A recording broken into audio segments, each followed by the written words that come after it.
to Tomorrow Never Knows, very special edition. We have some special guests on today. We're featuring a new book by my friend Dr. Michael Marcades and his friend Gary Shaw. It's called Rose Cheramie, who is Michael's mom. He'll tell you more about that. Gathering Fallen Petals, revised second edition. Our other guests, obviously, hello fellas, is Gary Shaw and Don Jeffries. And I believe you guys are going to give us some interesting insight on this. So let's welcome you one at a time. I'll start with our guest interviewer recommended to me by the great John Barber. Welcome, Don Jeffries. Hey, you doing, Bob? Thanks for letting me join in on this and facilitate the discussion.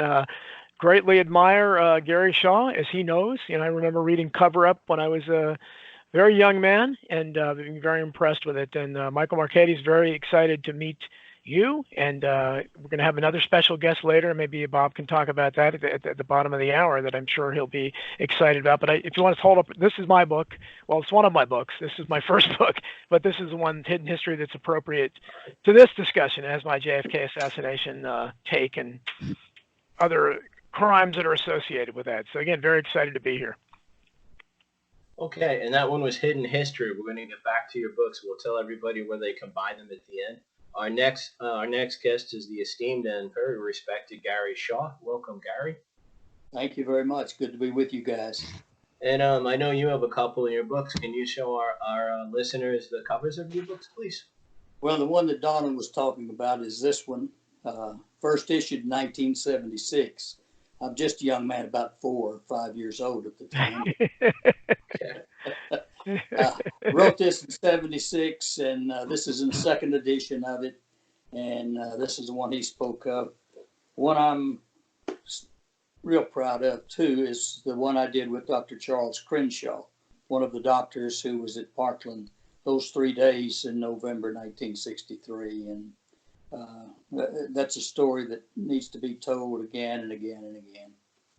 And can I ask, your other book, the first book, Cover Up, that also was with Mr. Larry Ray Harris. I believe I saw him in The Men Who Killed Kennedy. Would you like to talk about him for a second?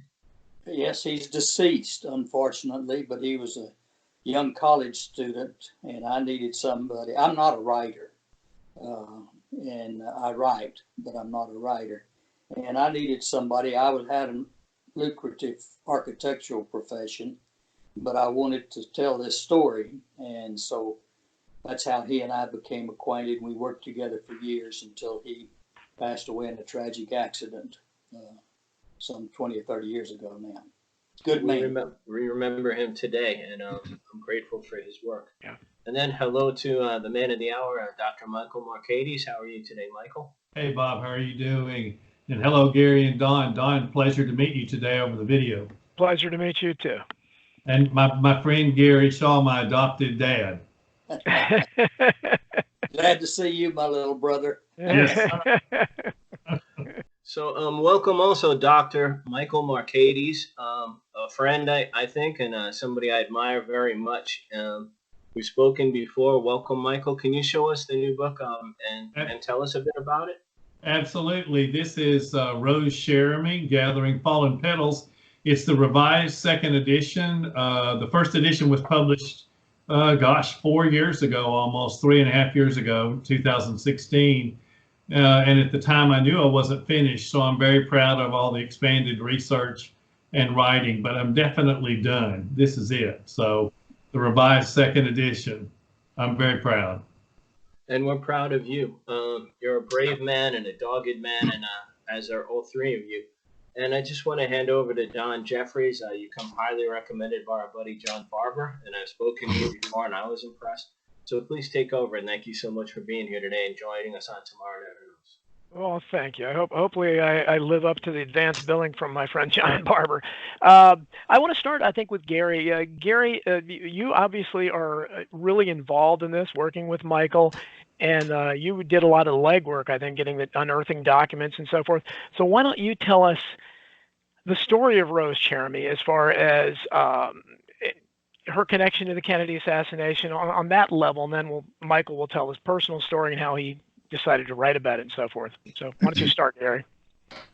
Okay, it's a rather lengthy story, but one that needs to be told and again and again and again across America, because it was the story of a young woman who was used and abused basically by people within our own government. Besides the narcotic traffickers and the pimps and law enforcement, all of these people used and abused the young lady. She happened to be coming to Dallas in November 1963, the day before the assassination, with two men. They had come from Florida, and they'd got into an altercation, and she ended up on the side of the road, and she was under the influence and picked up and taken to a hospital. And while she was in that hospital, and the motorcade arrived in Dallas, she mentioned the fact that Kennedy was going to be killed to the personnel there at the hospital.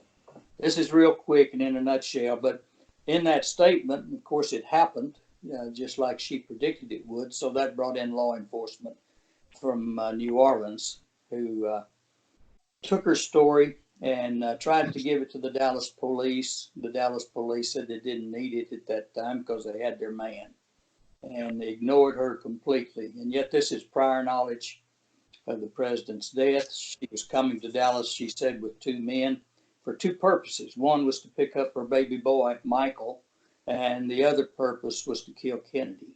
And she was a friend of Jack Ruby and other notorious people in the assassination. Okay, well, that's what now. So, Michael, how did now? It's obviously you as the son, and I believe I heard another interview that you said you were 10 years old at the time of the assassination. So, you right? Actually, that's close. I was a seventh grade. Well, let's see. No, that's correct. I was a fifth grader at the time of the assassination. So I was 10, and of course, Mother's incident, I was 12. Right. Okay. So okay. So you're a small kid. You see this happening, and obviously, it seems like you were being raised in a not optimum environment with your mom's lifestyle, and then something like this happens. Where I mean, when did you realize that there's a story that she might possibly be connected to the JFK assassination? I didn't realize that until I met Gary Shaw in the 80s, I believe, Gary. About 1989. Yeah, around 1989, I got a phone call from one of my mother's sisters, and she informed me that there were two men who wanted to come visit with them in their North Dallas home, and that they had some vital information about Mother, and they recommended that I come home to hear this.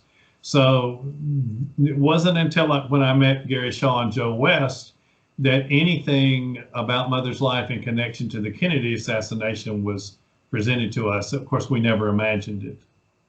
So you had no idea until you talked to Gary Shaw. Nobody in the family talked about it like when you were younger or anything? Actually, my family, by the time Mother died in 65, I believe they were emotionally and physically exhausted from dealing with Mother her whole lifetime. And, they really were in some ways pretty tight-lipped. I mean, they would speak to me when I pressed the issue, but Mother was seldom brought up except to warn me to be careful if I saw her, and to not let her take me with her. Well, you're not alone. That has happened to some other witnesses' families I know. Now, in 65, she had this incident in 63 where she's talking about the Kennedy assassination before it happens, doesn't interest the Dallas police at all, is par for the course for the kind of investigation that was run. 65, she ends up dying. Now, as I understand it, and what we're going to talk to Sally Kirkland in a while, so who played your mom in Oliver Stone's JFK. And it's normally been depicted that she was thrown out of a car, I think. Is that typically what and died on the side of the road or something? Tell us the circumstances of her death. Okay, the scene, I've lost track of how many times I've watched Oliver Stone's film. And I remember vividly Mother's character being thrown out of a car. And I don't necessarily associate that particular scene with her death. When I think about that, I think about her being en route from Miami to Dallas with two Okay, men, that's right. Yeah. so something else. Okay, so you're right. So I'm mixing those. So she was thrown out. I guess that's when she went to the hospital and she talked about the Kennedy assassination. But her death, wasn't she also? She died in a vehicle accident, right? Or it was the same situation?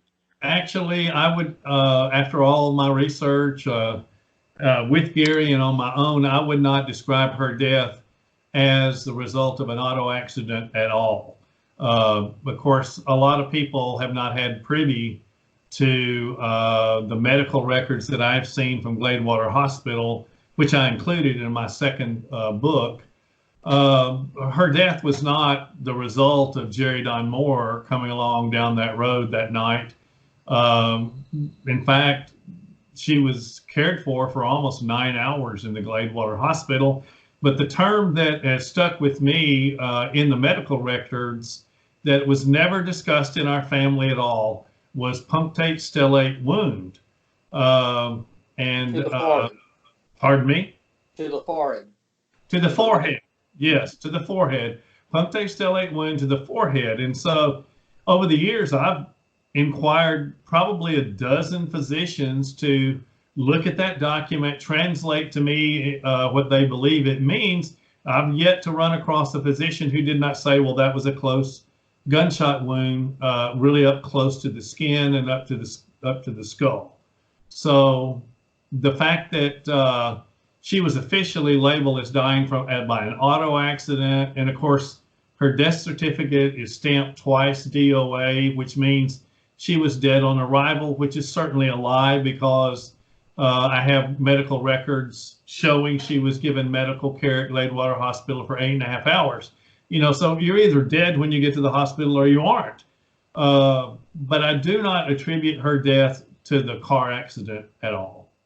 So about that medical evidence too is there were X-rays taken, but we've never seen them. She was autopsied, but the autopsy is lost, can't be found. So that in itself is suspicious.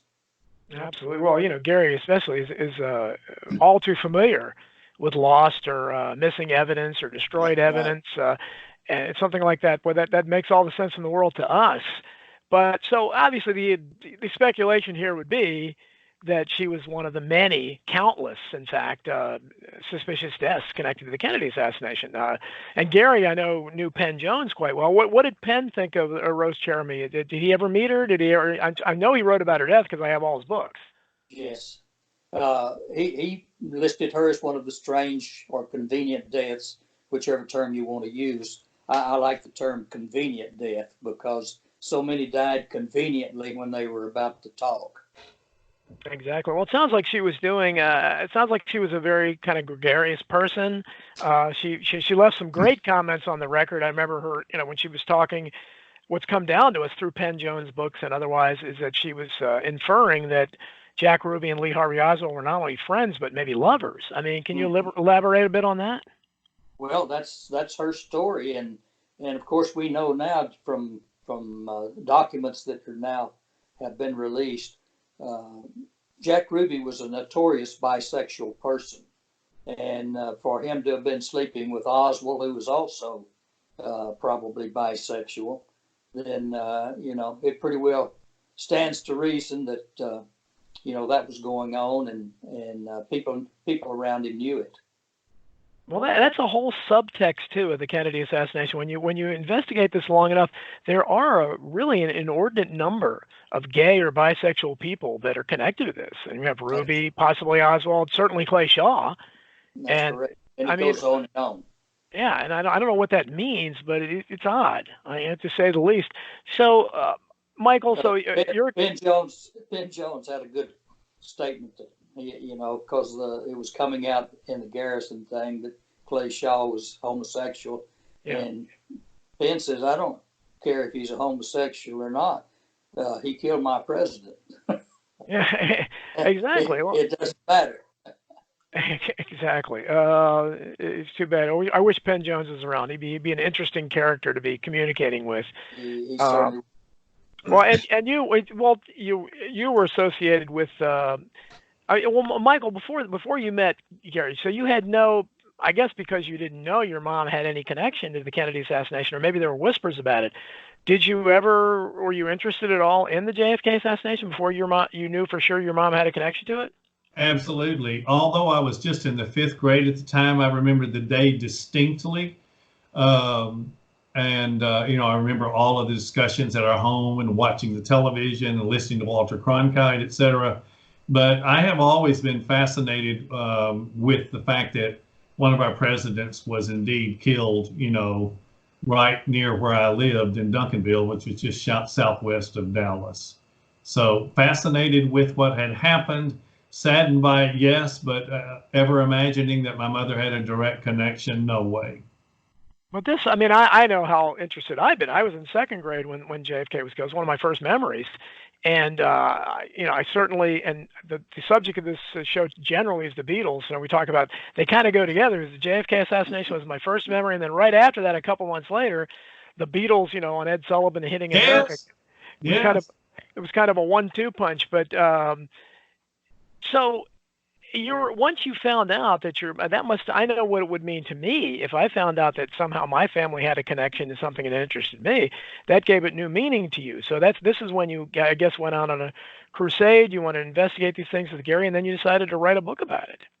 Yes, it's been a long, protracted process. I never imagined that I would end up writing a book about Mother. As I grew older and had my own children, I couldn't imagine not being with them. And so I wondered, about my mother's absence, although I remember seeing her two or three times counting her funeral. So as I got older, I asked more questions. I was actually scared to ask questions. And like I alluded earlier, we're just emotionally exhausted from the ride that they had been on with Mother since she was a young girl. But my journey with the book being the final process is actually kind of a surprise to me. I started with a journal whereby I took advantage of some materials that were wonderfully handed to me by my family on my mother, and I started trying to discover every aspect of her that I could, because as I got older, this entire situation and her loss was actually harder to deal with than when I was a young boy. Sure. Well, I guess certainly it was. And so you decide to write the book, and you basically do you include her life story? Do you have like a biography of her as well? And your connection is, as a child, what kind of childhood you had, and then you go into the JFK assassination? Yes, my goal was to present a picture of Mother's entire life, from young childhood all the way through the Kennedy situation, and then 2 years later, her death. The fact that her life intersects with Kennedy is a very unique aspect of her life. But the things that I have found overwhelmingly interesting is the sequence of events that led to Mother being where she was. I mean, you don't just end up in that situation without a long history of a sequence of events that take you there. And of course, as I studied documents, and once I discovered that there might have been foul play involved, and that Jerry Don Moore was not the culprit, but was rather an angel who actually stopped to help my mother, and that someone else shot her in the head. Well, you can imagine as a young man that I was pretty captivated by that mystery. Now tell us about Jerry Don Moore. Did you get to meet him or talk to him, or? Unfortunately, I did not meet Jerry Don Moore. Hi. Did you? I did. Wait, hold on a second. Is this Sally? Yeah. Okay, we have Sally Kirkland on this on. You're joining the conversation, Sally. This is Don Jeffries. We have Gary Shaw, who's one of the most prominent critics of the Warren Commission. Has been around for a long time. Wrote a great book called Cover Up back in the day. I'm sure Oliver Stone read his work. And then we have Michael Marcades, who is thrilled to meet you. Hey, Hi, Michael. Who hey, is Sally. the son of Rose Cheramie. So Sally Kirkland, Oscar winner. She's relevant to this discussion, especially because she played Rose Cheramie in the opening scene of JFK. You know, we've seen the film so many times, and see her get thrown from the car and everything. A very dramatic scene that starts the film out on the right note. So, first of all, welcome, Sally, and I know Michael probably would like to say something to you. Yes, Sally. Sure. Good afternoon. I'm so thrilled to be in connection with you today. I never in my life would I have imagined that would indeed happen. Oh, well, I can't wait to read your book. I understand you guys are sending it to me. I sent it to you specially for you, Sally. It's in the mail. Good. It should be there by Tuesday. Okay, great. Looking forward. Yeah, Thanks. that should be. So tell us, Sally, how did you? First of all, before Oliver Stone tabbed you to play Rose Cheramie, and you were one of many stars who kind of had I don't know, a little bit beyond cameo roles, but there are a lot of people like that were just briefly. And was this a subject you were interested in before? How did you happen to get involved with JFK? No, I didn't know too much about it before. I didn't know anything about it before. I called Oliver and said, I've got to be in JFK. My mother was friends with John Kennedy and Jackie Kennedy, and put Jackie on the cover of Life magazine, which she was fashion editor and senior editor of. And Oliver said, well, Sally, it's already cast. And I said, well, surely you can figure out a cameo for me. And he said, well, I don't think so. We're all set to go. We're all cast. And then he called me maybe the next day. He said, I've been thinking about you. And he said, I thought about 3 women who were mysteriously killed right after John Kennedy was murdered. And he said one was Dorothy Kilgallen, the talk show host. Mm-hmm. One was a doctor, and I can't remember the name right now, woman doctor. Yeah. And the third was Rose Cheramie. Yeah, you probably think, yeah. And so, yeah, go ahead, I'm sorry. So he said, would you come to my office and be willing to improv an audition, and I'll just give you a few tips on each person. So I went there in a full, I think I had on a white suit, and underneath the jacket was a silk blouse, and underneath the skirt and the silk blouse I had stripper's clothes, because Rose had been a stripper for Jack Ruby. So I had a little, what do you call it, oh, come on, you know, the... G-string? Yeah. And the tassels on my breasts. And he told me, he said she had been, he basically told me what he knew, which is what we all know, that I'm sure you've already talked about it, but that she was a drug runner and a prostitute and a stripper for Jack Ruby, right, Michael? That's correct. And that he said that he after thinking about it, he told me to have a kind of a breakdown, an emotional breakdown, because I was on drug withdrawal at the time when I came to the hospital and told the nurses and or doctor that Kennedy was going to be killed. And I think she might have been the first person to do that. Is that true? That's correct. Yeah, yes. Yeah, ahead of time, you know. And so I have been a method actor for 55 years. And being a method actor, you learn how to cry on cue, and you learn how to use all your own emotions and have them ready to draw on. So when I did the audition, I screamed and yelled something about Kennedy, and I broke down in tears. And afterwards he said, "How did you do that? I've never seen anyone do that fast." And I said, "Well, I've been an actor since 1960, so I guess I know my craft by now." And he was just amazed. So he said, "Well, I'm going to cast you as Rose, and I will have my team at my office fax you." This is back in the days of the fax machine.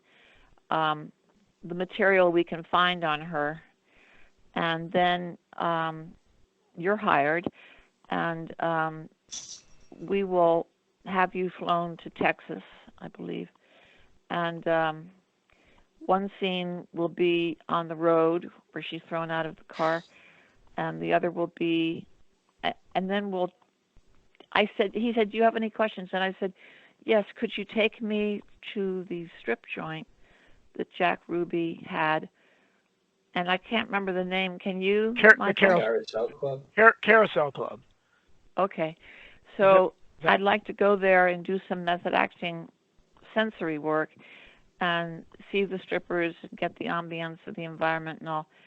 And as it turned out, I had been a former dancer, and I went up to the backstage area once we were there, and I talked to the strippers, and I said, could I possibly strip in your show today? And they said, what are you talking about? And I said, well, I'm going to play this woman, Rose Cheramie. I pronounce it Cheramie. You pronounce it Cheramie? Cheramie, yeah. Cheramie.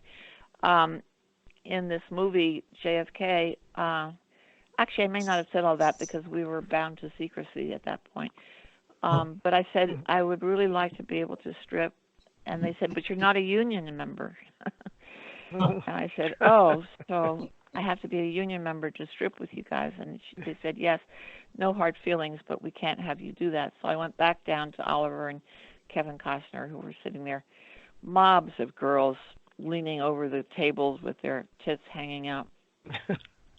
And I sat with them and felt very overwhelmed by all of the female energy coming at the two of them. And I just kind of played the, like I was a fly on the wall. But it did help me for doing some research on the character and made me feel like her. And then, so we were all asked to sign these above and beyond our contracts, these letters saying that we would not talk about JFK at all to anybody until well after the film had been released. And so we had given that promise to Oliver that this was completely, because he was getting death threats at that time. When anything was leaked at all about that he was doing this film on JFK. And so I only went by what I heard, which is pretty well known in her, when you look up her name, that she was traveling with two companions, maybe on a drug run, right, Michael? Yes, ma'am. And they got in an argument or something happened, and she was thrown from the car. And in the movie, I can't say it on the phone on the podcast because that would be uncouth, but she's swearing at them from where they dropped. I remember when we shot this scene, Oliver said, we're going to have a stunt woman fall. We're going to have a close-up on you, and then when you fall out of the car, it'll be a stunt woman. I said, no, let me fall out of the car. I'm a method actor. So he didn't know what to do with that information. But in fact, I don't know whether they ended up with a stunt woman in the long shot and the master shot, but for anything close, I did fall out of the car and there was blood coming down my leg, and Oliver was freaked out that I was really doing this, and I insisted on doing it. And prior to that scene, I had been in the makeup room, and I had asked them to put heroin marks on my arm. Now, Michael, I don't know, did she do heroin? Yes, ma'am. Yeah.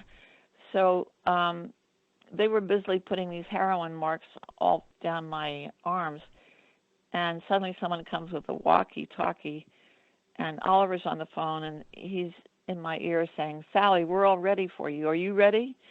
And I said, yes, I'm ready. So I stopped what I was doing with the heroin marks and got in the car, and they took me to the location, and he told me what was going to happen, and we did that scene. It was very dramatic. If you all remember, who are listening, who I'll refresh your memory that at the opening of the film JFK, you see two things happening simultaneously. You see Jackie Kennedy coming down off a plane with Jack, right? Yeah. And then you see me in the car, and then being thrown by the car, and then me swearing at them, you fucking asshole, you know, and then you see me being wheeled into the hospital, and Oliver said to me, how do you want to do this? Do you have any suggestions on how I can help you with this scene. I want you to be having a drug withdrawal breakdown. And I said, could you please get your crew to wheel me into the room, and whoever the actors are that are playing the news people. We had, in the film, we had news people and nurses and doctors. I don't know whether that was true in real life, but that's the way he had it. I said, would you wheel me in there without telling the actors? Would you film the rehearsal, is what I said. And he said, are you sure you want to do one take? And I said, yeah, I'm hoping they'll do it in the first take. So they're wheeling me down the hall, and I'm screaming and crying, and they wheel me into the thing, and I'm saying, they're going to kill the president, whatever the words were. And the tears are streaming down my face, and I'm completely out of it and having this breakdown. And they used that first shot.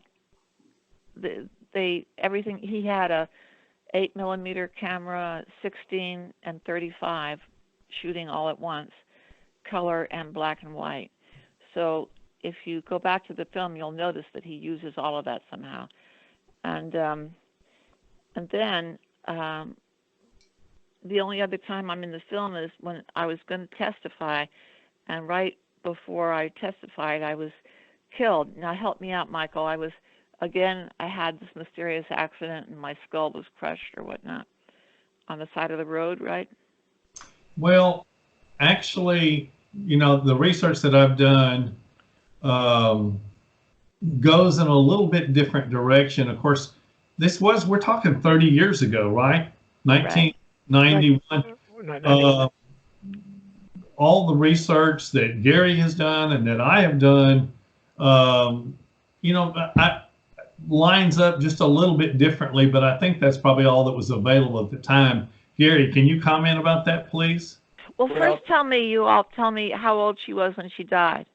She was almost 42 years old. Okay. She was about a month shy of turning 42. Okay. Sally, she was murdered, in our opinion. Really? The medical information we were finally able to get a hold of indicated that she was shot in the forehead. And killed, and before she was run over. Right. But her lying dead on the side of the road could have happened, right?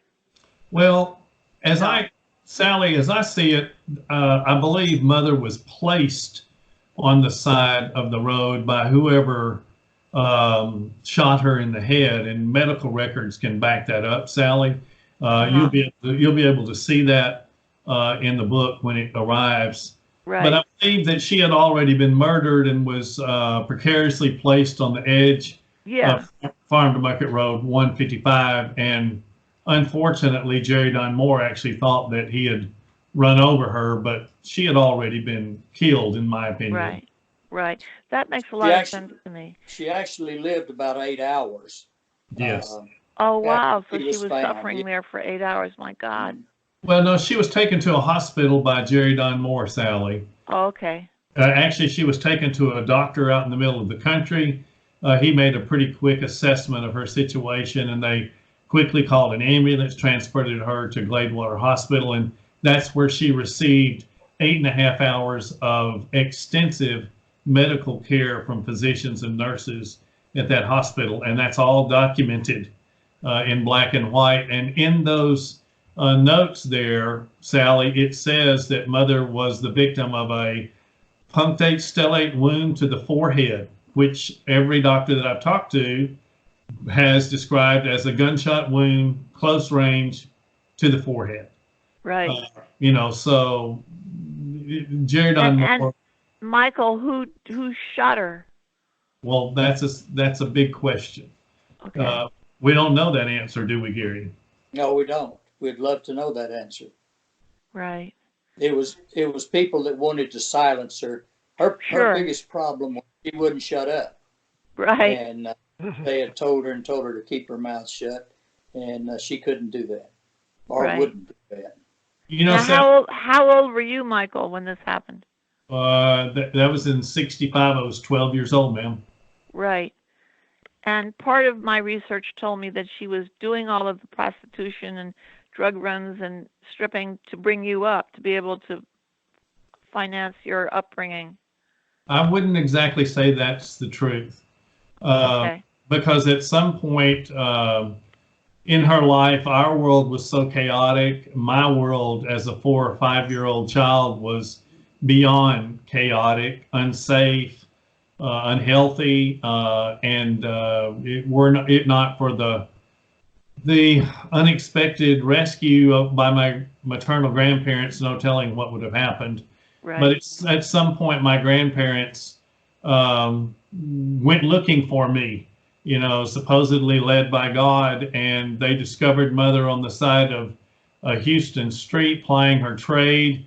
Mother runs up to the vehicle, bangs on the window, crawls in the car, and says, "I've got to take you to Michael, and I don't want to spoil the scene that I describe in the book, but let me say is I was left alone as a 4 or 5-year-old child, completely unattended in a dilapidated apartment.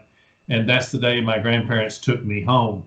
So beyond that point, Mother, to the best of my knowledge, barely made enough money for her to support herself. It's my grandparents and my extended family that took care of me. Care of you, right? Well, that's good. Thank God. Well, so Sally, before, and I'm going to ask Michael and Gary if they have questions for you in a minute, but I'd like to know a little more about the film JFK. So you're in there because I've taught a course on it for my daughter. I still technically do if we ever reopen here in Virginia. But so I'm very familiar with the film. I admire everybody who's in that film, obviously. What was you talked about Oliver Stone getting death threats. He was attacked on, I think, Dan Rather on CBS Nightly News, editorialized against the film 3 times. It's unprecedented. George Lardner Jr. of the Washington Post got in advance. You said he didn't want any word leaking out.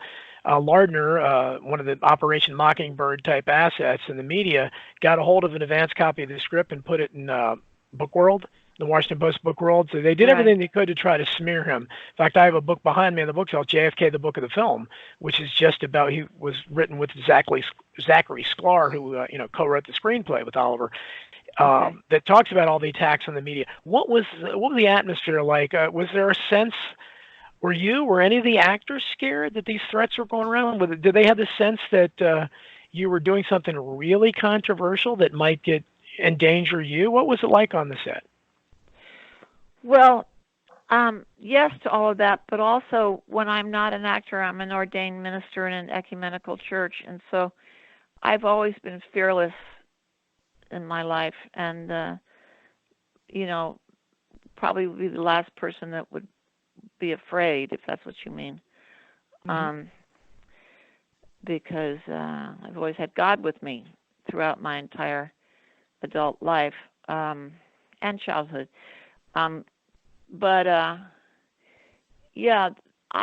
I really didn't talk to any other actors on the set because my stuff was done. Well, that's not true.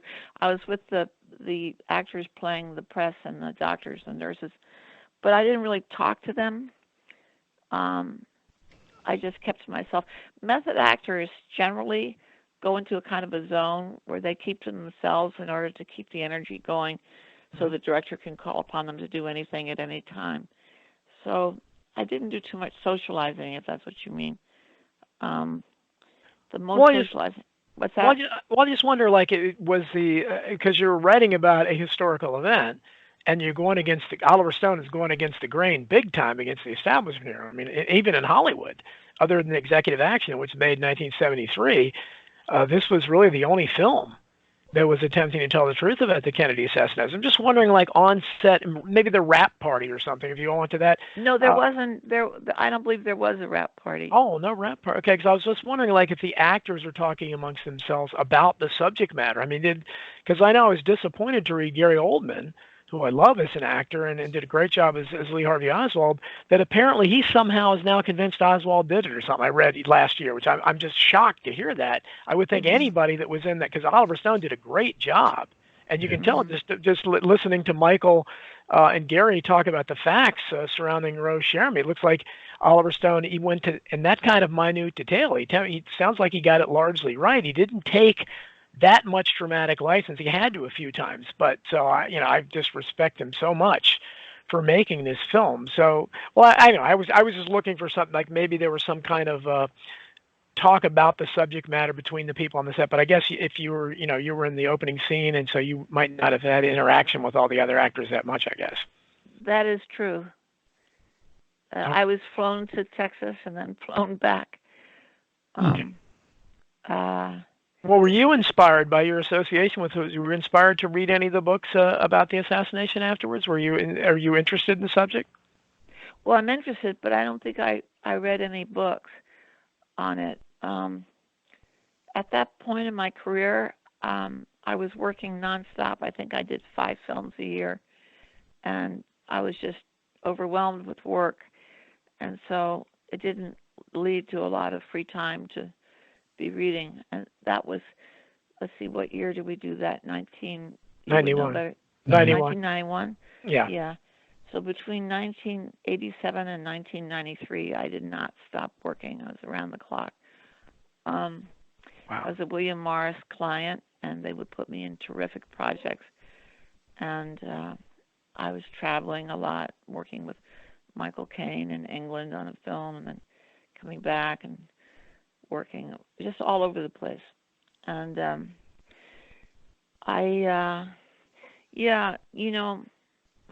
probably not a good person to talk to about the in-depth research in that. Well, I just wondered, that you'll have Michael's book now, so that'll be your first book to read on it once you get it. Well, Mike, do you have any questions for Sally that you'd like to ask her?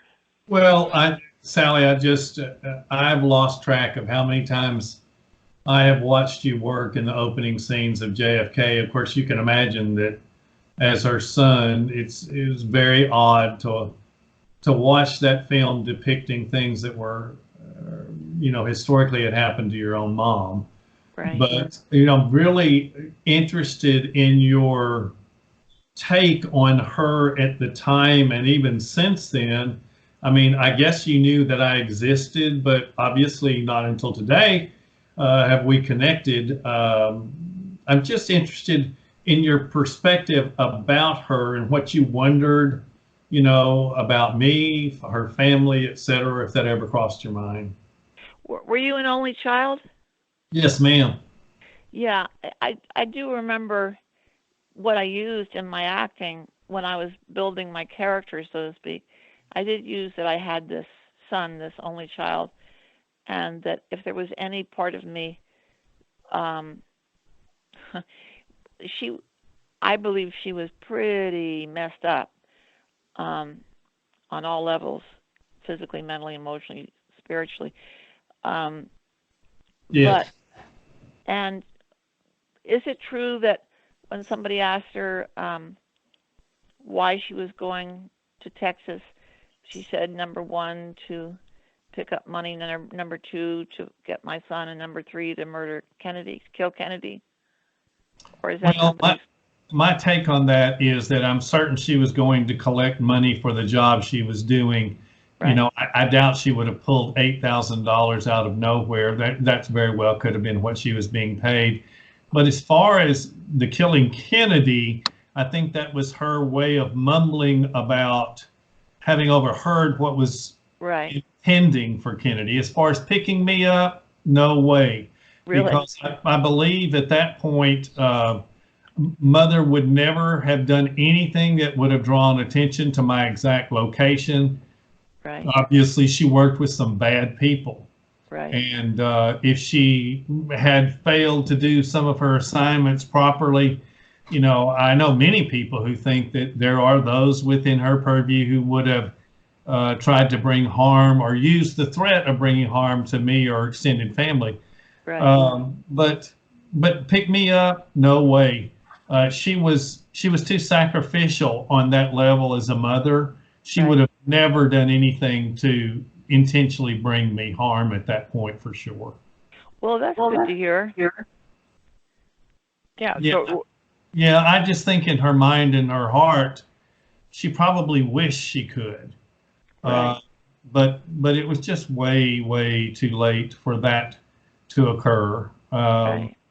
So I mean, like I said, it's probably wishful thinking on her part. Maybe she was doing it. I think she used me as an excuse many times to law enforcement. I need to get out of here. You can't hold me in this jail overnight. I need to go get my baby. Right. And so, and at times before I was 5 years old, it's quite possible I was indeed being left alone and unattended, and she did need to go get to me. So, right, right.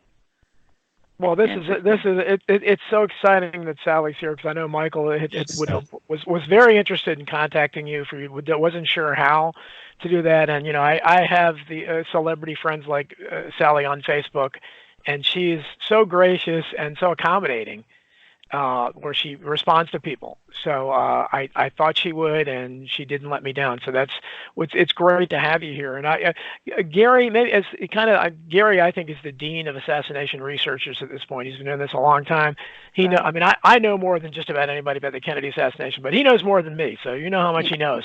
So Gary, why don't just Sally, let me say this: you made Rose Cheramie come alive. Yes. Oh, thank you. No, that was a great opening scene, and her story is a story that needs to be told over and over again, because she had prior knowledge of the death of the president, and they ignored her. I'm getting Sally, chills when you're talking, but there was one thing I wanted to mention. I don't know whether you all remember the Newsweek review of JFK. Yes. The opening lines were the most authentic moment in JFK was Rose Cheramie. Wow. Oh, well, you even got Newsweek to like you. Well, you are doing something, because they didn't like anything else about the film. Oh, really? I think it was a man named Jack Kroll. He was the film theater editor, and he had been a fan of mine. I could be wrong, but I think that's so. Jack Kroll, he's no longer with us. And I was always very proud of that the opening line was the most authentic moment was Rose Cheramie. Well, you did great. Well, you did a fantastic job. I wanted to just let you. I just wanted to give Sally a personal word from me. And as you can imagine, even talking with you about it today, I mean, I'm 67 years old, and all of this is still very deep and emotional for me. I just feel like I was robbed of so much. And watching you in the film, I mean, of course, I never imagined I'd ever talk to you, but watching you portray my mother in the film was almost like me watching my mother. Wow. It's because I had such limited exposure to her. I remember seeing her crawl out of a cab at our house outside of Duncanville, Texas. I remember going to Sandy Lake with her in East Texas. And of course, I remember looking at her in her casket and not really knowing her at all. Right. And so watching you on the screen was almost like I was making connection with my mom. It's always thank you. It's always been very emotional for me. Oh, well, that's very touching. Thank you. Yes, ma'am. Sally, have you ever met anybody? I mean, I don't know how many true historical characters you played in films, but have you ever had an opportunity like this, like to meet the son of a character that you played on screen? The son, no, but I did portray Marilyn Monroe, and had she lived to be in her 50s, in a film called initially it was called Norma Jean, Jack and Me, and it may have come out called The Island. But in the course of making that film, I got to know her stand-in and her, what do you call it, people who do your hair, hairdresser, and the head of the Marilyn Monroe fan club, and they told me all sorts of stuff, and they really liked what I did with the part. Unfortunately, I don't know how available that is now. It's one of the films I've done that it's almost impossible to find. But anyway, I did that, and let me see if I did any other historical characters. I played Jackie Kennedy on stage, and she came to see the play, and in that play, she was having a nervous breakdown because she didn't want to share John Kennedy with the world, and they were on their sailboat Fitz, and she tried to jump off the boat, as a way of letting John see how miserable she was with what was happening in their lives. And anyway, she came to see it and hugged me, and there were tears in her eyes, and it was very amazing to experience that with Jackie Kennedy, who was a friend of my mother's. Yeah, explain that. What is the connection? You said your mother was friends with Jackie Kennedy. That's fascinating. My mother was initially a fashion editor of Vogue magazine, and then in that was the late 40s, and then in the 50s and 60s, she was the fashion editor of Life magazine, back when Life was the magazine of news, and she made fashion stars out of Jackie and Grace Kelly and let's see, there were about four of them. Audrey Hepburn, but not that Jackie needed any more publicity, but she was definitely made a fashion icon by my mother. And so they knew each other. And then as a result, somehow John Jr. called me one day. I was out here in LA and he was in New York, and he said, "I hear that you're a fabulous acting teacher, and I'd like to study with you when I come to Los Angeles." And I said, "Sure." And of course, that never happened because Jackie talked him out of acting. Let me think if there's anyone. Oh, yeah. I played Helen of Troy when I was 18 years old on stage at the Theater of the Living Arts in Philadelphia in a show called Tiger at the Gates. So I played Helen of Troy. And I remember my hair was brown at the time, and they sprayed it gold. And well, when you met Jackie Kennedy, this was probably before the film JFK, right? Let me think. Yes, it was 1960. Oh yeah, well, 1960. It was in the 60s, in the middle 60s. Okay, it was around 65, 66. Yeah. But you didn't have any further contact with her after that. No, I didn't. Oh, it's fascinating to hear this, kind of an insider account. But we're talking obviously about the Kennedy assassination. Rose Cheramie's a part of that, and you're a part of it because you played her in the film. But this really was, just so you can know. I mean, and I want Gary Shaw maybe to give a little bit of an overview because he knows so much about it, just to kind of so you know how true Oliver Stone's depiction of what went on was. I mean, I think he got it right. It was this big. The government was involved. Gary, what can you say about that? Just kind of as kind of in a nutshell. Hard to do, but yeah, it is. he pretty well nailed it. He used Jim Garrison as a vehicle, you might say, to portray truth, and a lot of truth came out in it. The book that you have about the movie has documentation of the things that are portrayed in the movie, like Rose and so forth. And so people can look at the movie and realize that it's art, but it's also very much true about what happened to a good president. Absolutely. And he's really the only, because I've gotten arguments with that people over the years that Oliver Stone took dramatic license. Well, he took very little dramatic license. He had to have a protagonist. So he did, and he got a lot of the other critics like Harold Weisberg, who probably was the one, unfortunately, who leaked the script to the Washington Post. It's sad to say, because he was a great guy, but he was very jealous. And they all wanted to be the hero of this film because they'd all been working, because the mainstream media, no investigative journalists ever worked on this story. They swept it under the rug constantly. It was people like Mark Lane, who was I got my start working as a teenage volunteer for him at the Citizens Committee of Inquiry. People like that, Harold Weisberg.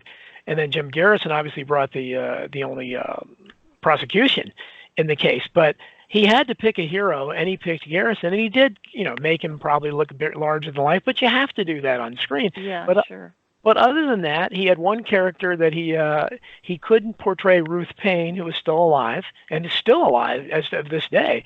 who was probably Oswald's handler, a lot of people believe, and because she threatened to sue him, so I think he called her Ruth Williams or somebody Williams instead of the Paynes, because her husband was alive at the time too. And Kevin Bacon's character is a composite Willie O'Keefe. He didn't exist, but he kind of had a composite figure of several different characters. But other than that, is there anything else he took license with, Gary? I think the rest of it is really large. Well, Mr. X, Donald Sutherland, was based on Fletcher Prouty. Yeah, it was a composite, but it was based on Fletcher Prouty as a member of the Joint Chiefs of Staff. So other than that, I think that any criticism of it is unfair, because he really, I think, got the critical work of all these critics, and it's amazing how he was able to put it all together in 3 hours. Yeah, he's a genius. No, he absolutely is, and he has my books, and I wish I'm friends with his son, Sean, who's a great guy. He came out to D.C. and we had lunch together, and he's a wonderful guy in his own right. But and Oliver's just, continues to be, to buck the system out there. And, he came last year to one of the big JFK assassination conferences with a lot of his people. So, and it's, being seen with people like us is not necessarily great for your reputation, but I guess at this point he doesn't care, because he was already slandered so much over that film. But Right. So have you talked to Oliver Stone much Recently, since not then? recently, no. No, I haven't. Yeah, And I'm trying to that's think the the only last time time. that's the only time you worked with him? No, it was the only. No, I knew Oliver before that because I taught an acting class in Venice, California, and he knew me socially. I used to give a lot of Hollywood parties, and De Niro and Pacino would come. They were my friends from New York, and Oliver would come. And I think Oliver may have met one of his wives there. So we knew each other. And then when I started teaching acting in Venice, I asked him if he would come speak to my students. He had just done what's it called, Midnight Run. He had written that. Yes. And that was before he was a filmmaker. So I knew him way back. And I think it was Midnight Express. I think Midnight Express. he won the. Feature? I think he Yeah, won Midnight the, Express. He won the Academy Award for for writing it. Yeah. Yeah. Right. That's fantastic. So he was at that point the writer to watch, and so my students were all blown away that Oliver Stone was coming to speak to them. So, and he was just thrilled to do it, and so all of that, knowing him socially, and then having him be a speaker at my class, led up to when he was doing JFK, and then after that, our paths only met once or twice or three times at events, I see. But I haven't reached out. Yeah, well, you should let him know. You should let him know you were on our. You were interviewed about Rose Cheramie, but because. Do you have his email? Can you put it in a postcard for me? My friend has his email, but I don't know if he'd. Well, I have his son's email, but I think Sean has so many people that have asked him about his dad that he kind of, I get the sense Oliver probably told him, Sean, I can't talk to all your friends or something, because Sean knows everybody, and he's just a really friendly guy. Well, you could try sending me a postcard with Sean's email, and I could say you don't have to answer this if you don't want, but I'm just FYI, I just did this, and then you give me Gary's last name and Michael Marcades, right? And yes, and the podcast is called what? It's Tomorrow Never Knows. It's actually normally, and Bob Wilson, who's the host, he's hovering in the background, and he handed it off to me. But Bob, do you have any questions for Sally or for Michael? Or? Well, just thank you very much for coming on. I'd never heard an extensive interview about the part you played, and I thought that it was wonderful. And I think you brought everything up, but was there anything we didn't ask that might have happened that came to you during the filming and such that stands out, or we might not have heard about, that would be interesting? No. You were pretty inclusive when you spoke. I didn't think so, but I thought I'd give it a shot, but thank you very much. Well, and we probably should mention, since this is technically a Beatles show, Sally, I'm sure you must have been a fan of the Beatles. You've met everybody. Did you meet any of the Beatles? Yes. I knew it. Bob Dylan I dated at various times. in our lives, and the 70s and the 80s and 90s. So I met George Harrison through Bob, and he was very kind to me. I told him how I had met his wife prior to them getting married, and we were both studying for a while with this Hindu master. Anyway, I told him that I got the part in the Sting by dancing, doing a strip dance to, he had a fabulous album where it was all instrumental. What was it called? All Things Must Pass. All Things Must Pass, yeah. Yeah, and I said, so you helped me get the role in the Sting, auditioning for George Roy Hill. So he was fascinated with all that. And Ringo I knew through Bob, and he asked me to do, rather his fiancée at the time asked me to do a wedding, because I'm an ordained minister, at Ringo's house in, I guess it was the Hollywood Hills or something like Benedict Canyon or one of the canyons. And I came to his house, and he was there with his road manager, who was the one that was going to be married to his fiancée, and Ringo was going to be best man. And I said to them, you know, on my spiritual path, we're told to look for the color purple, and that often means that you're being visited by spirit. So they didn't know what the hell that meant, but they remembered it. And so at the point where I pronounced him, his road manager, husband and wife, 2 purple butterflies flew in over their heads, intertwined, and flew off together. So Ringo's jaw just dropped. You know, it was so funny. And I went on the Rolling Thunder Review. Ringo was on that when we all went to, was it Houston? The Houston Astrodome to get Hurricane Carter out of jail. Yes. And then Paul came to a party I gave, a big Hollywood party. And I spoke briefly with him, but I never did meet John Lennon.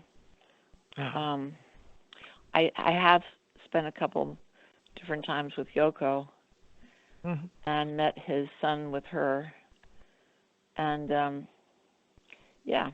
Well, if you didn't know. Oh no! Here's the best piece of trivia. Better than that. Okay. My mother was fashioned of life, and they didn't know who the mop heads were, so she was told by the editors of Life to call up her daughter and say, "Who are these mop heads?" And I said, "You don't know who the Beatles are? Don't ever tell your kids that. Just put them on the cover of Life and do a story on them and pretend you know who they are, because they're the biggest thing that's happened since Presley, you know." So they followed my advice, and so I had something to do with the cover story on Life. Well, you may or may not know that, and I'm sure Gary probably knows, but Paul McCartney, especially, and John Lennon as well, were both very interested in the JFK assassination. In fact, McCartney was going to do the music for Mark Lane's film Rush to Judgment. Really? And I'm not sure what happened. Yeah, because Mark Lane talked about McCartney called him up at his house and said, "So I guess he didn't do it, eh?" You know, or something like that after he read Judgment. And I know Lennon was very interested. I emailed back and forth with Paul Krasner, who just died last year. Yeah, I knew Paul. So Paul you know, in New York. right? Yeah, so he was also very closely associated with Mae Bursell, who was one of the most radical people back in. And I'm sure Gary's heard of her. She had a show. In fact, I think the Continuing Inquiry, Penn Jones used to publish transcripts of her shows at one point. Yeah, she was very, very radical. I mean, she went into conspiratorial stuff with the Mansons and everything. She was very a fascinating character. But Paul Krasner worked with her, and Krasner told me, Lennon was, which I knew had to be the case, that he was very interested in the JFK assassination. So a lot of these people are. So I'm just wondering, but I guess you're meeting all these people before you were in JFK. So I'm wondering how many of them since you did JFK, if any of these people came out of the woodwork that were interested in it and just said, "Hey, Sally, it's really great. I've been into this for a while." Did you hear from anybody like that? Well, my memory fails me now. It's 2020. Yeah. I don't know. I'm sure I've seen Ringo since that, but I don't know whether we talked about that. And I only met Paul once, whereas I was with Ringo a number of times because of knowing his then fiancée. He's since married a different woman. He never did get married to the woman I knew. No, I don't remember. Honestly, I'm telling you everything I do remember. No, you're giving us some great stories, but Michael, I want to just ask you again because this is about your book and everything. Tell us what's the difference. You have the second edition out. What's in the second edition that wasn't in the first? Why should people get the new edition? Quite a few things. Thank you for asking the question. One of the most interesting aspects of Mother's life is all of her hospitalizations related to aspects of mental illness and alcoholism. And so there are actually six hospitalizations. She was at one hospital twice, but she was hospitalized at Austin State Hospital, at Sealy Hospital System in Galveston, St. Elizabeth's in Washington, D.C., which nobody can seem to understand. While she was hospitalized for 2 years at St. Elizabeth's, the only people from my family who were allowed to visit her was my Colonel Stewart, my uncle, Colonel Stewart, who was at the Pentagon at the time. He was the only person who could ever get in to visit her with his family.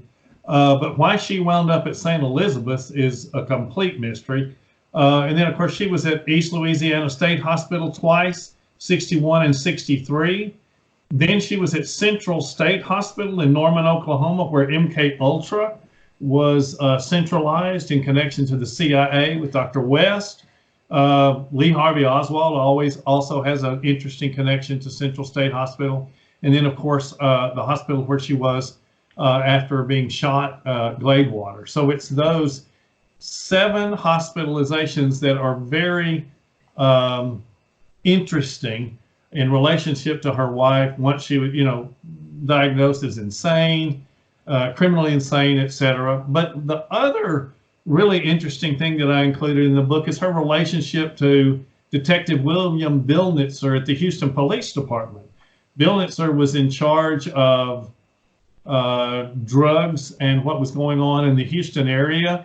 And at the time, Mother, when she was in Houston, was an informant for Billnitzer, met with him regularly. And you may remember that Billnitzer and the entire Houston Police Department was being investigated by the CIA for drugs coming in the front door and rushing out the back door to a great profit.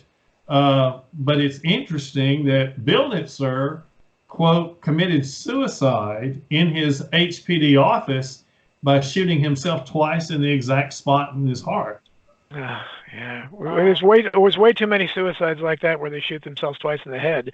Unfortunately, but thanks for telling me that about her mental illness, because I suffered from that in 1966 and tried to kill myself, was pronounced dead from my heart stopping, my lungs stopping. Oh. And I had been in Payne Whitney Hospital in New York for a nervous breakdown, and then I went out on an outpass and went to my mother's building where I knew she was leaving for Paris and Rome and London for the fashion collections. Took all 100 of her sleeping pills from her cabinet, which she was going to use throughout the summer. Went up to the 13-story ledge of the building she lived in, sat on the ledge, waiting to get stoned enough to fall and not feel it, and was discovered by the superintendent, and he pulled me in, and we'd be on for another half hour if I told that story. But anyway, I did deal with being called schizophrenic. That's what the Payne Whitney people called me. I would say that I had done LSD in a bad way and become psychotic for that period of time. And surviving that led me to be on a spiritual path, which I've been on ever since.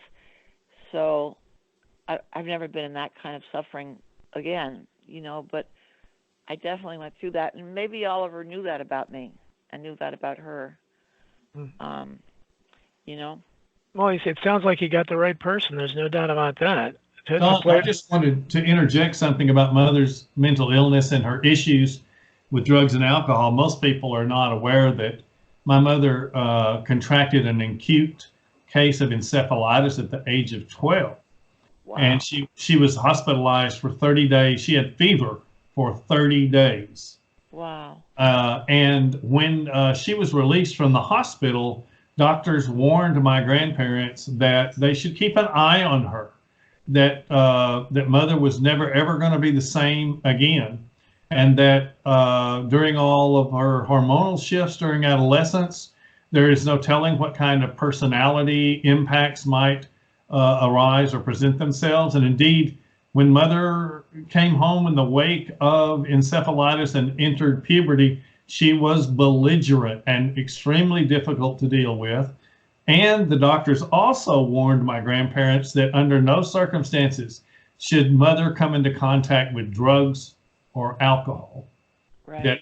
that her body was no longer in a position to deal with it at all. And that is indeed part of the sad story of her life.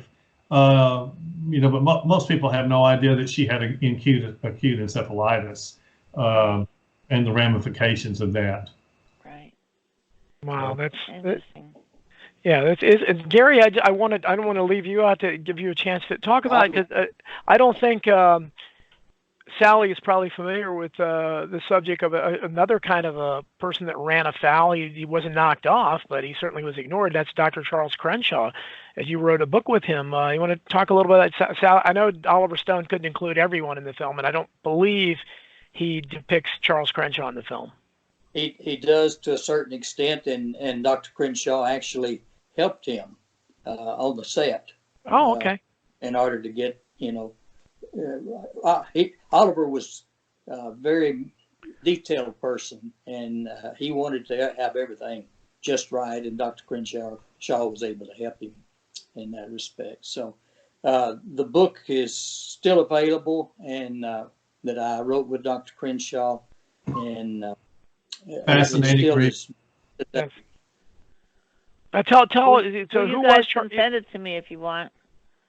Okay, well, Sally'd like that book too. Okay. So what? Tell Sally who is Charles Crenshaw? Why is he so interesting? Well, I was curious whether he's related to the very famous street in L.A., Crenshaw Boulevard. Not that I'm aware of. He was a surgeon, third-year surgeon at Parkland Hospital, and helped treat Kennedy, Connolly, and Oswald on those 3 days at Parkland. And when he told what he saw, finally, after 30 years, he got in a lot of trouble. And it was quite an affair. And he paid a price for talking. Yeah, because a lot of the surgeons did, as you may or may not know, Sally, like you had Dr. Malcolm Perry, that originally in his original press conference talked about the throat wound as a wound of entrance, which alone would have shattered the lone assassin thesis, because Oswald was supposedly behind him. And then, of course, they had the tracheotomy over it, so it was a whole unfortunate thing where the wound was obliterated, kind of, or at least distorted. But he later backed off, and I think he had a visit from the Secret Service. Talk about some of the other. How did Crenshaw differ from the other doctors, Gary? Actually, he didn't differ from the other doctors. He told the same story, but he got publicity when he told it. He got on 2020. This was in about 1991. Yeah. He happened to come out with the book at the precise time that Oliver Stone movie was showing all over the United States, and so the publicity was high at that time, and therefore they came at him with a vengeance, because he was telling about a exit wound in the back of the president's head, an entrance wound in the throat, and they couldn't stand that, and it was quite an affair. Yeah. I want to mention one thing while Sally's on there, just to show you how important Rose was. When in 1989, when the rumor was going about Dallas that Oliver Stone was making a movie about the Kennedy assassination, and Michael's aunt and uncle lived there in Duncanville, just outside of Dallas, and his aunt got a phone call from a man who said his name was Eli Swartzen, and that he was a former CIA agent, offered to give her a telephone number that she could call to verify his employment with him at one time. But he was wanting to talk with her and give her vital information for her protection. and that he was trying to get a hold of two families in New Orleans, two in Dallas, and one in Florida. And my question was that she refused to meet with him. But my question is, why did she need protection? From who did she need protection? And what was going on in this whole thing? Because that's at the exact time that we were researching, and we were going to the hospital in Gladewater and talking to the nurse over there, and talking to various people. And they were very interested in anything that was happening with Rose. So that's how important Rose is, Sally. Interesting. Yeah. You asked me about how my second edition differs. One of the most important aspects of it is the inclusion of documents, medical documents, that only a few people, correct, Gary? Only a few people in the world have ever seen.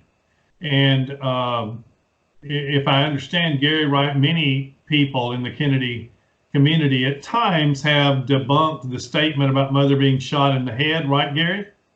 That's great. Yeah, and that the terminology punctate stellate wound was all made up, but it certainly was not, and everybody can certainly see in the documentation in the book in black and white. It's right there. Wow. Well, it sounds like it's a blockbuster, and it definitely needs to be in any Kennedy assassination fans library. I look forward to getting my copy, and I know Sally does as well. So Sally, the whole story would make a great movie, believe me. Yeah. Make the Rose. Well, there you go. Maybe Hollywood will come calling. Sally, if you're so inclined, if you like it, pitch it to somebody out there. It's my understanding. I'm not good at that. We've got about 7 producers looking at it as we speak. Oh, good. I'm glad to hear that. I want to mention, irrelevant to what we've been talking about, that I have a movie that went on Amazon Prime fairly recently called Cuck, C-U-C-K. Yes. And it's very dark. You have to know that going into it. It's very dark. It got great reviews. They compared it to, the film that the lead got the Oscar this year. Sally. Having a senior moment. Well, anyway, it got great reviews, and I play the mother of the son who the whole story's about, and I get a chance to be bipolar, to have amazing emotional tear down the scenery scenes, and to be funny in the midst of being terrifying. It's a great role, and anyway, it's called Cuck, C-U-C-K, and my son is, could be one of the people that becomes a serial killer that we've all witnessed in the past years. He kind of plays like an angry keyboard warrior, right? Angry online personality. Yeah. Yeah, it sounds fascinating. I guess maybe they anticipated everything shutting down or something, because that went directly to Amazon Prime, right? Was it in theaters? It was in theaters for a limited amount of time. Okay, limited time. What's that guy? Yeah, and anything else that you have coming out of you? I know you're working all the time, Sally. I see your updates. Yeah, there's about 5 films that haven't been released yet because of all of this we're dealing with. Yeah. There's a film I did some years back, which is a very, I like to say, Hallmark kind of film. It's called Broken Roads, and I have a grandson who's been tragically affected by the sudden death of his mother in a car accident, and I sort of inherit him through the social workers, and he doesn't want to be with me, and it's a whole hate-love relationship. But I got another chance to tear down the scenery, and that film will definitely make you cry. And oh God, there's a lot. If you go on IMDb, I think there's 250 films. You have quite an extent. And you were nominated. You were nominated for an Academy Award, correct? Yeah, and won the Golden Globe and the Independent Spirit Award and the LA Film Critics Award for a film called Anna, which is very hard to get. But if you want to buy it, I think that's doable on Amazon. I'm not sure, one of them. But you can't get it for free anymore. but it's by far my favorite role in my life.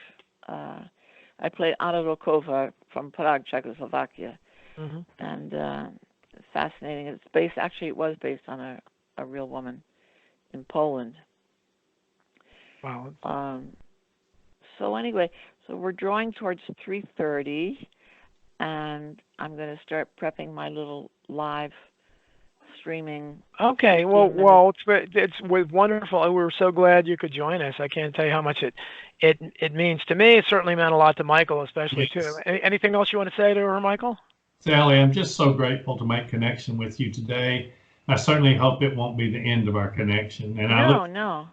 look forward to you reading the book, and Donald, you're Yeah. on the way as well. So Great. Yeah, and Great to Gary, meet you, nice to Sally. meet you too, You bet. and Bob Wilson, and all you guys. You're doing a good thing. I'm looking into doing a podcast myself, a weekly thing. It wouldn't be long like this, but it would be a podcast. Sure. We'll see what happens. Okay. That'd be fascinating. Well, we'll go on and run and do your whatever you have to do. We appreciate you joining us. thank you, Sally. Oh, thank Thank you. you. God bless Thank you you. all. God bless. Okay. God bless Bye-bye. you too. Thanks. Thank you, Sally. Okay, you want to? I guess we can wrap it up. Michael, again, whatever else you need to say about the book, or Gary, do you have anything to promote or say before? Not really, except the documentation that is now in the book and what he's added to the general content of the book will make it even more intriguing and interesting to the person that picks it up. And I'm got my fingers crossed, and I'm praying about a movie, because it would be an absolutely great motion picture, and that's my 2 cents. Well, could I jump in for a second, and could I Sure. invite Michael and Gary back, because I know Don has interviewed you before and he did a spectacular job today. Thank you. I was wondering if Sally, I've never heard her interviewed before about JFK, and that was fascinating. But would you two guys like to come back with me sometime in the near future, whenever you like, and we could do an interview with the three of us? Absolutely. And I thought today was unique. And could we just go through your guys' books again one at a time? Let's start with Don. Just show us the ones you have out that you want to Sure. tell our listeners. Well, if you look behind me, they're all prominently displayed, and John Barber's "Your Mother's Not a Virgin" is probably displayed over there as well. My buddy, I wrote the foreword to that. So my new one is this is one I should be promoting, Bullyocracy, about bullying in schools, but it came out, had the unfortunate sense of timing to come out right as this virus hit. So it's refreshing to talk about something else. I've been doing interviews about nothing but that. That's all anybody wants to talk about. So it's nice to talk about something else. Something not quite as depressing, the JFK assassination of all things. But this book, Hidden History, is my first nonfiction book. This is the hardback. The paperback has a foreword by Roger Stone, which I don't know what that means now. At the time, it was a coup, but maybe not now. But this has my Pardon the JFK. pun. Yeah, it has the JFK assassination stuff in it. I have Crimes and Cover-Ups and American Politics. It came out 1776, 1963. Came out last year. Has a foreword by Ron Paul. Very proud of that. And Survival of the Richest, you can see up there, paperback. Well, I hope it's coming out. I don't know. The publishing industry's been affected by this like everything else.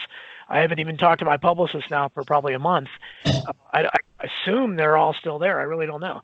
But that's supposed to be coming out in paperback with a foreword by Naomi Wolf in May. So look, I always have something to promote, but just very honored to be here and talk to Michael and have Sally on, and Gary, who was, again, a hero of mine. I respect you so much. Like I said, I still remember reading Cover Up, and just the pictures alone in that were worth the price of the book. But Michael, obviously you need to talk about your book. Yes, I just want to also say that how honored I am to have had the connection, Gary, with you for all these years. Never would I have imagined when we met in the living room of my aunt and uncle that our relationship would go where it has gone. And as far as the book goes, I believe getting the book is worth it. Just to read Gary's expanded introduction, it is quite lengthy, quite an expansion on the foreword from the original edition. And I'm just I'm just proud to be connected to Gary for many reasons. Of course, because of his respect in the Kennedy assassination community worldwide, but I know him as Christian friend and brother, and one who has prayed for me and supported me, and I'm very grateful for that, Gary. But you are loved, and We'll of course, continue to do so. thank you, Gary. But I too, like you, Harold, this revised second edition. It is so greatly expanded from the first edition. I don't believe you'll be disappointed. It's available in a number of ways. If people are interested in autographed copies, they need to contact me via michaelmarcades@gmail.com. If they just need a regular copy without an autograph, they can get it through Amazon or through my website, rosecheramie.com. And Mr. Shaw, I'd spoken. You probably wouldn't remember. It meant more to me than it did to you. But once at Michael's behest, he put us together for a few minutes to speak. I just wanted to say hello to you because I also respected you so much, and it meant a lot to me to have you on the show today. Which You're was handled kind, so well by and Don. I'm Please show grateful. us your books again. Well, I'm going to do a little something different. I don't push my books that much. I wanted to show you this book because it tells more and more about Michael's mother and the things that she went through and who she was connected to, like Bill Nitzer, the Houston drug, but also to a guy named George Hunter White, who was in charge of the MK Ultra affair. And it's this book by Hank Alberetti. Albarelli. Yes. Okay. And Is that a Trine-Day I would say publication? if you want to go into more detail than even what Michael does, that's a good book to follow up with. Is that a Trine-Day book? Can you tell in the back? Yes, it is. I think so. Yeah, I think so. It is. Mm-hmm. And he just passed away recently, right? Hank Alberetti? Yes. That's Yep. right. Yes. Unexpectedly. Yeah. And sometimes the silent people behind the show are the bedrock of what we do. So my partner Warren Brown has been extremely patient. You wouldn't have heard him during the broadcast because he's a professional, but he's here and he was recording this for us. And he's a graphic artist with no parallel that I've ever met. And he makes our show, usually based on the Beatles, a real hit. So thank you very much, Warren Brown. Thank you, Thank Bob. you, Warren. Thank you, Warren. Thank you, guys. I appreciate Donald, it. it's good to see you again. And Great to see you. Bob, it's a pleasure to meet you and Warren. And maybe we can get together one day soon. And I look forward to that. And I have a favor to ask that could you, as the show's produced and everything, just that everything goes smooth, because that's a big part of it after the show is done and goes up well. I think maybe because of the length of the show, if you guys agree, maybe it would be good to go in 2 parts. But we can discuss that. I'll go with the way you guys call it. And I was wondering if Gary, you'd be willing to close us out with a prayer just to bless the show, that all goes well with the release and it goes out to the right number of people and the right people hear it. Father, we do come again to you just to say thank you for this good time that we've enjoyed, these new friends. Thank you for the truth of what we've been talking about. Thank you that in the long run, we hope that it will bring out truth to the American people, and that those who are responsible for the death of President Kennedy might be exposed, and that those who have covered up the crime all these years might be exposed and shamed because of it. So thank you for this time. Help the guys as they put together the program. May it go out in the right direction to the right people.